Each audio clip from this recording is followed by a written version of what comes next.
मुझे पता लगाने दो वो कौन है।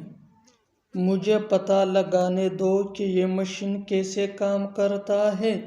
मुझे पता लगाने दो वो किससे बात करता है। मुझे पता लगाने दो वो क्यों नहीं आता है। इन जुमलों में हम बोल रहे हैं मुझे पता लगाने दो। इसके लिए आपको यूज़ करना होगा इंग्लिश में लेट मी फाइंड आउट। आइए कंप्लीट स्ट्रक्चर समझते हैं। Late me find out plus sentence.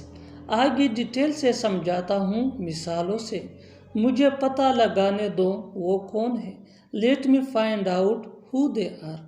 Late me find out who they are.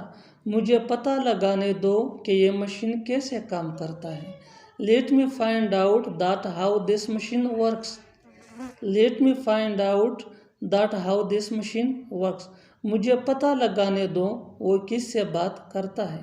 Let me find out with whom he talks. Late me find out with whom he talks. मुझे पता लगाने दो वो क्यों नहीं आता है। Let me find out why does he not come. Late me find out why does he not come. और आखिर में ये सेंटेंस आपके लिए कमेंट सेशन में इसका जवाब ज़रूर देना। मुझे पता लगाने दो वो कब जाएगा।